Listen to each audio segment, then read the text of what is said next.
You can see that purple jig just in the side of the mouth. Nice brown trout. Isn't that a beautiful brown trout? Wow. Pretty, pretty colors. Nice and plump. Beautiful. There it goes.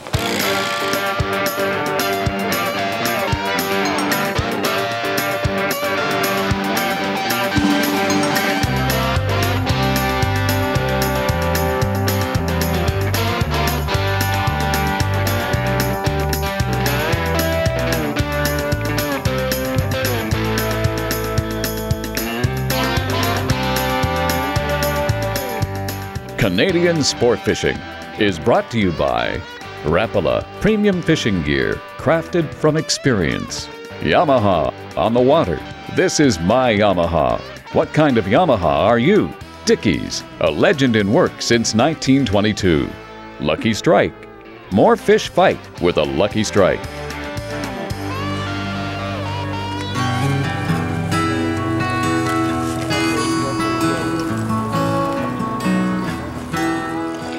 You know, it's amazing this year with the low water levels throughout upper New York State and even in Ontario that the fish are still up, and because the water temperatures have dropped, you can still catch them by angling. For example, we were here last year and the water was almost twice as high.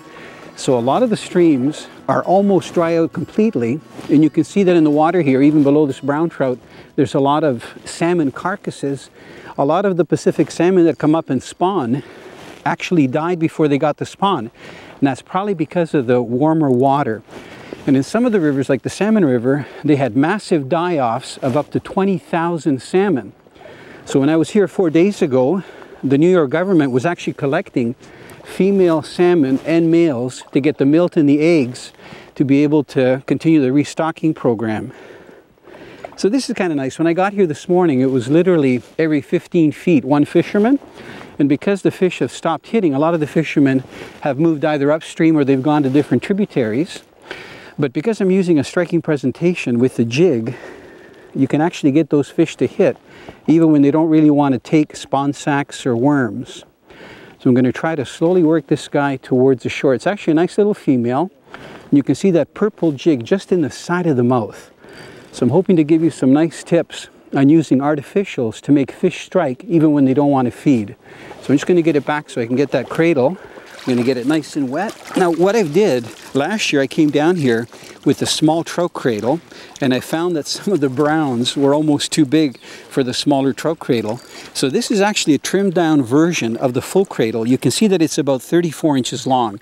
So what I've done is taken like a seamstress tape and I've put it on there, and it's a little bit shallower, so it should be perfect for these smaller browns. So I'm going to see if I can get this guy in here. I might get him out of the current a little bit. So this is a female. She hasn't spawned yet, so I'm going to try to get it in slowly. As soon as I get into that shallower water, it's a little bit easier to handle. You know, most of the time you just bring the fish right up onto the bank, but we're going to keep it in this cradle so it's a little bit easier to work with. And you can see there's no problem fitting this fish in there. It's kind of nice because I can talk about the fish on camera. They're much like the cradles that they use actually for doing fish and wildlife work. So you can see how beautiful that fish is.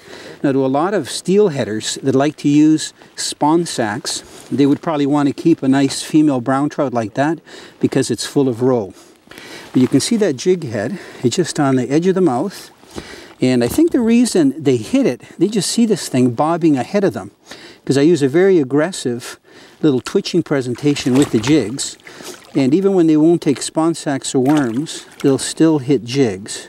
So I'm trying not to get my fingers cut on their teeth because they do have sharp teeth. That hook should just come off. Isn't that a nice little brown trout?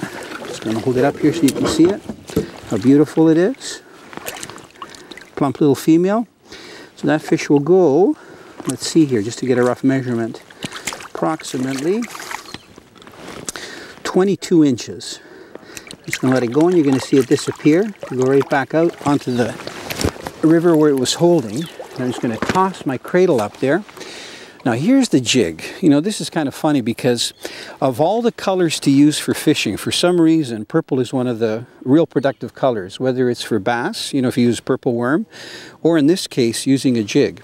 Now, fly fishermen for years have used patterns like a purple leech or a black leech or an egg-sucking leech, which works really well all over North America. But all this is about a 1/32 ounce jig head. You can see it here.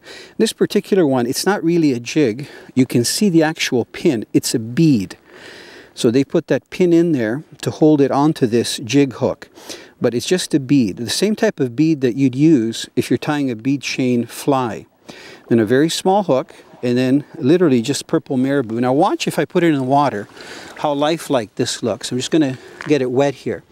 You see when it's in the water, how it puffs up and then it narrows down? For some reason, that jigging action going up and down just makes these fish take. And I'm using a little float and of course a fluorocarbon leader, which I'll explain a little bit more in detail later. So I'm just casting out and fishing the main run because it is a little bit later in the morning. This takes a lot of patience because you're really working the pools to try to get those fish to take. Dickey's Sport Fishing Sweepstakes. I was at my friend's cottage up in Georgian Bay. Set a hook and bobber with a little worm on the end. I went inside to grab a refreshing beverage. When I turned back to look at the bobber, it disappeared. Grabbed the pole and hauled in this beauty. It's a beautiful fish, and I learned everything I know about fishing from my Uncle Bill. We'd love to hear your fishing story. Go to our website and enter the Dickey's Sport Fishing Sweepstakes. It's free, and you could win some great prizes.